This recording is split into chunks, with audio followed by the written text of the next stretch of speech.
the voice of a new generation. When we pull back, no punches. And I'm here with the guru, Knowledge. And Don P, Hollywood P, we're missing you. You left back from Orlando. You were supposed to be here. We're gonna move along with everybody wants to know. Margarito versus Cotto. All right. Your thoughts, guys? Go ahead, Mr. Knowledge. Knowledge. Okay. Basically, I think it's an intriguing storyline here. It kind of reminds me, guys, of Rocky Part 3, where here you got this guy who got beat down by Margarito, just like Clubber Lang beat Rocky. Then you had a death in the family, and now this guy's fighting for a cause.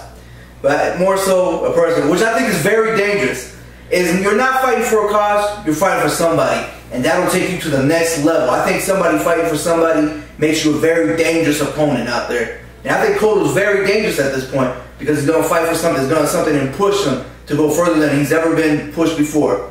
He says he's got the fighting back in his blood, that he's enjoying training, waking up, running, doing what he's doing. And if you guys seen 24/7 lately, have you noticed that he's not the type of boxer now that he's just going through the motions? Like he usually do, like his mid work would be nice and slow and everything, and it's all pace, and now he's actually pushing himself a little bit more. Have you guys noticed that? Yeah, a little bit. So I think he's looking a little bit more dangerous. Now, honestly, there might be the whole mindset of Margarito beat me down, but I don't look at it like that. Right now, I'm looking at Cotto right now, pushing himself to the next level, and Margarito hasn't looked that impressive. But I'm saying, Cotto's also looking at it like, he's not looking at it like Margarito beat me once. He's looking at it Margarito cheated and beat me. Mm-hmm. So it's not even a situation where he's saying, man, I got beat up from the start of the round to the finish of the fight. No. He's looking at it, I was whipping his ass for the first 6-7 rounds. That plaster got hard and I got cut up. Or at least that's the way I'm seeing it. Yeah, that's the way I see it too. What do you think, Guru? Yeah, that's the way I see it too. I think Cotto is not thinking about getting beat by Margarito this 3 years ago. He's more into, you shit in this fight, you got me, and you would have paid back this second time around. That's the way I see it, yeah. I see it the same way. I think the storyline is there. I think Knowledge hit it on the head. You have, fighting for family, fighting because he thought he was unjustly beat the first go around, and now he's out to prove a point. I mean, it was crazy. You got the drama of the licensing where they didn't even think the fight was going to happen because Cotto clearly said, if it's not in New York, I'm not fighting. I signed to fight in New York. It's going to happen in New York, and that's the way it was. There's going to be fireworks in that ring that night. I don't see it any other way. I don't see these guys going in. They've never been the type of boxers to back down from anybody. They never keep pace. They just go head-to-head, toe-to-toe, always fighting. There's going to be some bombs thrown in this fight. And I don't honestly see it going 12 rounds. I don't see it going 12. Either Cotto is going to manhandle this guy or the other guy's going to manhandle Cotto. One of the two is going to happen. Leather's going to be traded and somebody's going down in this fight. That's what you see. So who do you got winning? Who I got winning? I honestly, if I see the Cotto of the first 6 rounds that I saw in the last fight, I see Cotto pulling it off within 9 or 10 rounds. But if I see all the pressure coming down hard from Margarito, like the same time it was last time, regardless of whatever happens with the gloves and all the wrappings and all that, it might be lights out Cotto again within 10 to 11 or 12. If it goes the distance, I'm going to say Margarito got it. Well, let's throw this out there. What do you think? I mean, Margarito hasn't looked impressive in his last He hasn't. That's 4 fights. And that's why I'm going with Cotto within the first 9 rounds. Good. I agree with Knowledge over here. I go with Cotto for the first 9 rounds. In my case, I don't see no but here. The only thing that I've been seeing that is going to take place on this night is going to be Cotto putting a whipping on Margarito for 9 rounds, and that's the only way I see it. I don't see Margarito winning any rounds because, first of all, he's slow, and he shows in the first fight. Cotto can hit him anytime he wants to. Okay, like you said earlier, Cotto I think is very, very much prepared for this fight than he was in the first one. He's got a different trainer. I'm pretty sure he's working on something, all the things that he didn't do in the first fight. So I see Cotto winning by KO, and it's going to be a sweeping. So what are your thoughts on the new trainer? You know what I mean? From what I've seen on 24, I really don't know this trainer. It looks like he's doing things differently with Cotto, which I thought they should have done with Cotto previously. Different type of training regimen, not just going through the motions of, barely just, doing love taps on the mitts. This guy's working him. He's making him work at faster rates, faster pace. I think it's really good for him. What do you think? I think it's great. Yeah, the work, this guy being a Cuban guy, Cuban trainer for the Cuban team, Olympic team in boxing, tells you a lot. Cuban fighters, the history of Cuban fighters in the Olympics has been great for so many years, and he thinks he's bringing a lot of things, good things for Cotto. New things. And Cuban fighters are known to be active throughout all 12 rounds or all rounds. And boxers. And boxers. And boxers. Well, he boxed Margarito in the first fight. You bring in a trainer that's strictly boxer oriented, not he's not the guy that's gonna teach you how to brawl or tell you to go guns a blazing. He's got a guy in there that his job for the majority of his life was to work in Cuba as a boxing instructor, just box.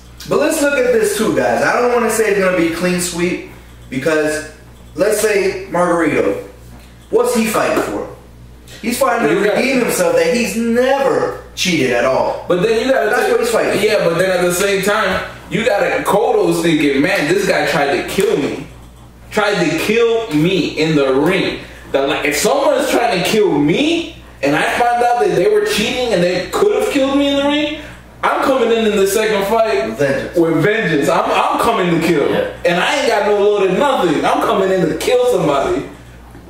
That's my way of thinking. What do you guys think about that? What do you guys say? If somebody goes into the ring loaded hand wraps and goes and fights you, even if his hand wraps weren't loaded, in Cotto's mind they were. So that's what he's thinking in his head. This fight is what it is. He had loaded hand wraps. It's the only way he beat me. I'm going in there and kill him. And he's pretty much stated that. In all the interviews that you see on online, that's what he said. Yeah, I can't wait for this. Yeah, that's what I said. Cotto says, you owe me, guy, and I'm going to come get you. That's all it is. All right. And going back into last week's fight, we had Chavez Jr. versus Peter Manfredo. What are you guys' thoughts on that? It's a pretty good fight. I tip off my hat to Chavez, but I don't see this kid competing right now with any of the elites of the division. I don't see him going against Cotto. I don't see him against Sergio Martinez.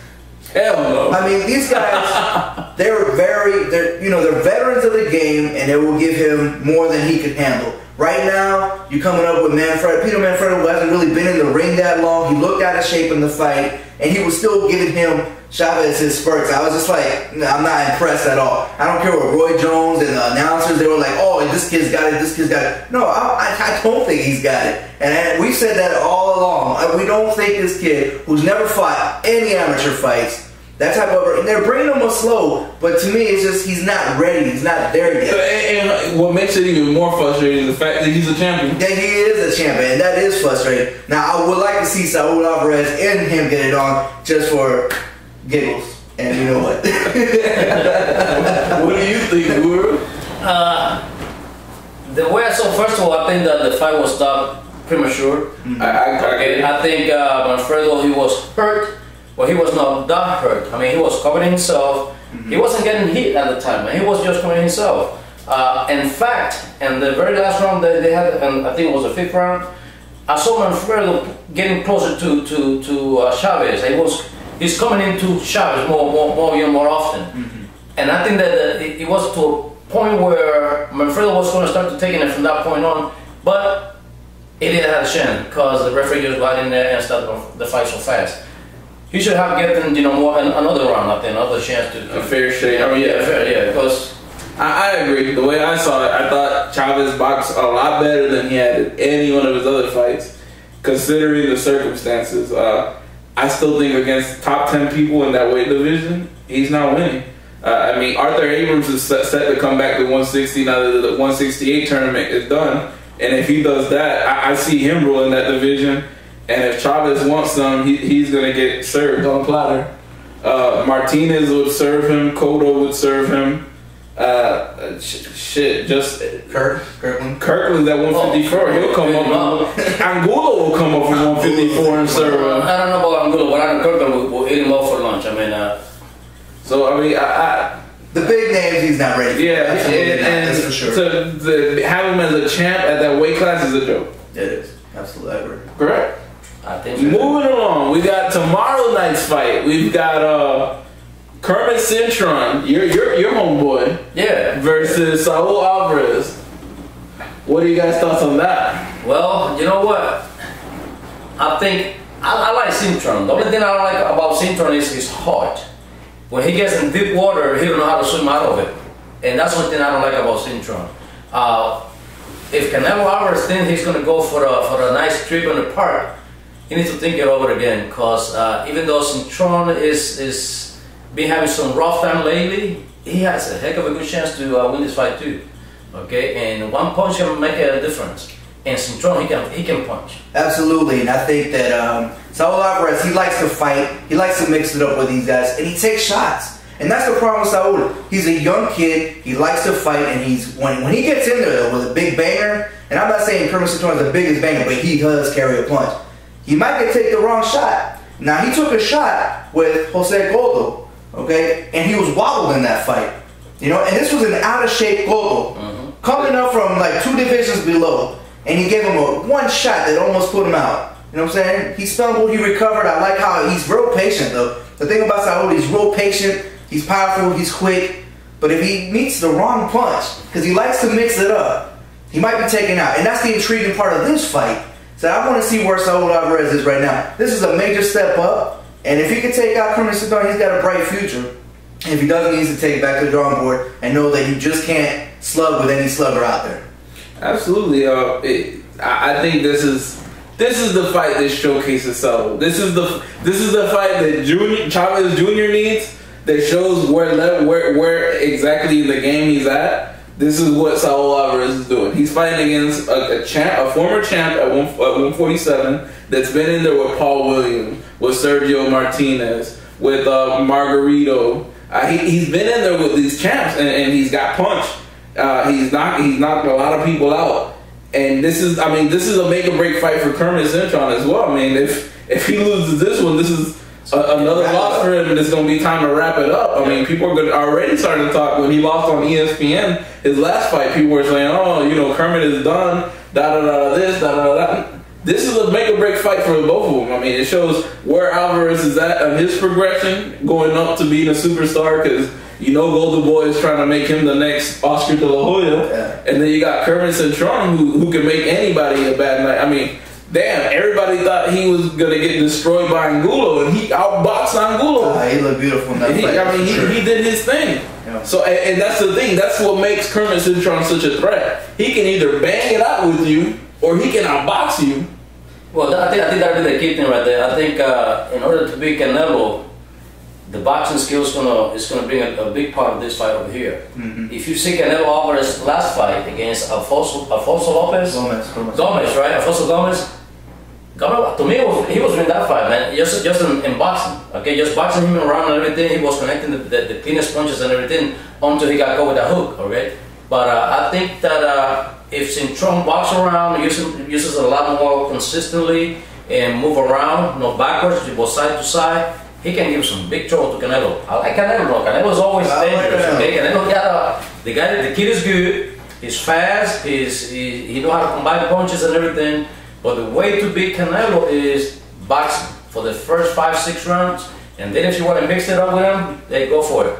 But just to get him out of his track, you need to box him out first. And I think Cintron has the height and reach in this fight here as well. Yeah, he does. So if he could go ahead and create that space and go connect with the 1-2, that could be a long night for Saul Alvarez. Because one thing I know for sure, that watching Cintron's fight, when he connects with the 1-2, it's devastating. It's devastating. It is. I agree. So the outlook, I still think Canelo should pull out the victory over 12 rounds. I don't think it's going to be a knockout, but there's a 99.9% chance that Cintron could put him to sleep or outbox him. I think it's going to be a very good fight. Well, I mean, we'll have to see. I think if I got Saul Alvarez winning this fight as well. He's gonna have to try to do his thing. He's gonna have to be patient, pick his spots, box in and out. Don't slug it out, because if he tries to slug it out, he might be in a world of hurt. Or go ahead and slug it out, because that's the weakness of Cintron too, though. If you think about it, anybody who comes at him like Jesse Brinkley and stuff like that, when they go right in toe-to-toe with him, right in front of him like Margarito did, they've always conquered him. So maybe that might be the formula, and not give him space. That's true. You know what I'm saying? Jesse Feliciano did that too. That's right. That's right. If you're inside of him, you might win, and that might be the fight for Saul might need to pursue to win this fight. Guru? I gotta go for Canelo. I mean, he's fighting out of his backyard, man. I mean, he's got the crowd with him, and he's got his country with him there. His hometown is there. He's got everybody there. Maybe some of the judge, I think it was one from the States. There's another the referees from Panama, and there's gonna be a lot of pressure on all this judge. Okay, the judge and the referee, a lot of pressure from the public, and. Cintron, if he wants to win, it's got to be, if it's going by decision, it's going to be a really clear decision. Otherwise, he needs to knock him out, okay? And he does still got a chance, but I still got to go with Canelo. Well, my money's on Canelo, but my heart's with Cintron. I'm be rooting for you, Cintron. And that's it. This is it for Pound Boxing. If you like what you saw, rate up, subscribe over there, comment down there. Let us know what you think. Knowledge has been great having you back. Knowledge is gonna be back soon. Guru is always just a drive away whenever you want to show up to Orlando. Thank you for having me here tonight. And that's it. This is Pound for Pound Boxing. The voice of the new generation. When we pull back, no punches.